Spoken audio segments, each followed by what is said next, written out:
When I first started with the Monster Factory, I said to myself, like, if I got one person to the WWE, I'll be happy. Make sure they don't kill each other. Or if they do, just clean up.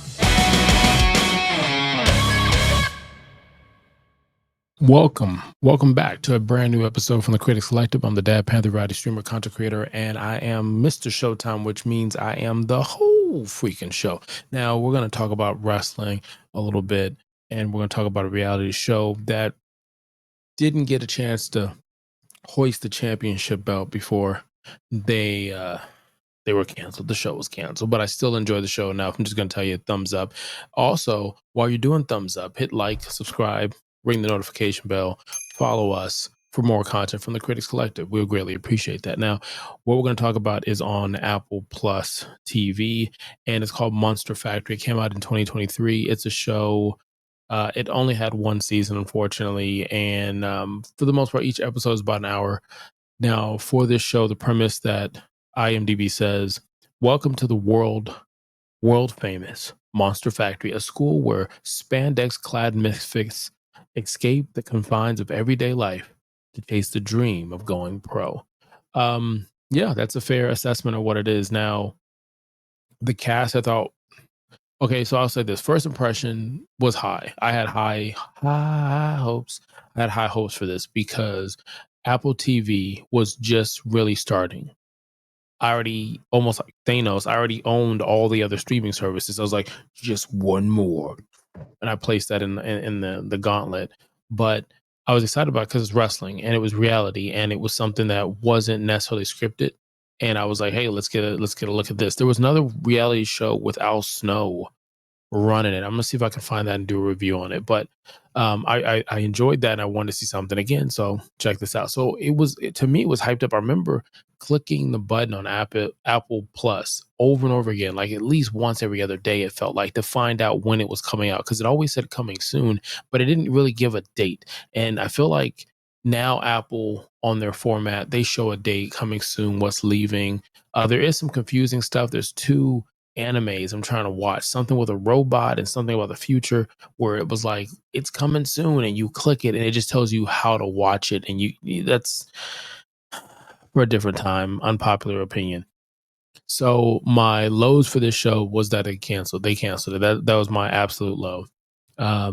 Just not an opportunity to get like closure. Like, I would love it if they would just kind of follow back and say, this is what we're looking at. Kind of, I don't know. I really just freaking like this. The thing I loved about it was the way it was cut. It was edgy, but at the same time, it was just like a fast paced documentary. As far as the camera, I just felt like it felt good. It felt like a lot of other documentaries we've seen that have to do with sports. You know what it's actually reminding me of? It felt like at times it was shot similar to Hills, which started on Stars, but now it's on Netflix. There should be a review for that. There's 2 seasons for that one.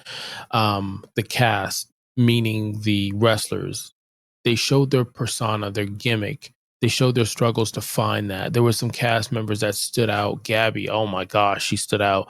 From the moment I saw her, I was like, that's the one I'm watching. There was another one who kind of had this, I won't say a prima donna look, but kind of like I could see him being a heel. He reminded me of Austin Theories. So I saw that. I thought it was pretty cool. And there was another guy, 2 people, one that had to do with food. I can't remember what his name was, something with burgers, whatever. But he was very charismatic on the mic, and the fans loved him and everything like that. I thought was cool. Another guy, I don't remember what his name was. Was it Tick? He had a special tick about him. I'm not going to spoil anything. But I love how he worked that into his gimmick. And a lot of times you see that and you don't realize the work that goes into this craft in professional wrestling, especially to the level of detail of the training and learning the craft. But more importantly, the gimmick, finding that balance between the gimmick. I thought it was cool to kind of see how the businesses ran. It was tough to see a place struggle financially when you've put out talent. And to me, I don't understand how it works. I do see now, like, you have WWE has the Performing Center and stuff like that, and All Elite kind of does their own thing, and certain, WWE or TNA or All Elite have their own gyms that they kind of work with people. Booker T is one of the ones. Shawn Michaels back in the day in Texas had one. And so I get it, but it's just like, I mean, I feel bad for the small gyms that just they're able to produce talent. But then I feel like there should be like, I don't know, man, some kind of funding that goes into it so that they can continue to do what they're passionate about. You know, if I can passion twice. So with that being said, let's go ahead and rate this. Now here we rate from a 5 to a 0, 0 being horrible, 5 being excellent. And it's really easy for me to find where I want to place this. Like I said before, I feel like I've already said that I approve this already. I would say if you're a wrestling fan, watch it. If you enjoy drama, and I wouldn't say like dun dun dun drama like a murder true crime documentary. I would say if you like Dark Side of the Ring, check that out. You would enjoy this if you're not a wrestling fan, and you'll enjoy it if you were a wrestling fan.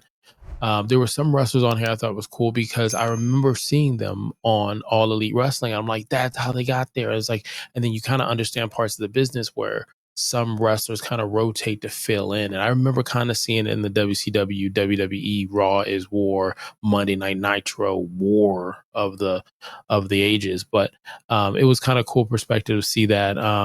Since then, I have been following one or two of the wrestlers and to see kind of what they're doing in their life. And some of them made significant changes in their life, whether you can say good or bad, but that was cool to watch. Not I would say cool. It was something to watch and feel so connected that I still wanted to check up on them like they were family. Like I wanted to check on them, see how they were doing. Like, how's Gabby doing? How's everybody doing? So I thought that was pretty cool. So I would say, yeah, watch it. I'm going to put it as a 4. I'm only hesitating on the 4 because I don't like to put something that's high if you don't get another opportunity to kind of get it. So I wish shows like this, they shot it always in 2. Like I feel like documentaries like this should be shot in 2. Like let's come back and see and see what the buzz is to see if we go for a 3. But let's do something that kind of gives full circle, and you don't get full circle on this. It's kind of shot in a way like, hey, we could possibly be back. And I think the team thought there was a chance they were coming back, and then Apple didn't renew it, which is one of the few that they actually said publicly they're not going to renew. A lot of them, they don't really say anything. They just kind of disappear into space. But you could have been anywhere in the world, and you chose to be here, and I greatly appreciate that. Until next time, click, click, allow.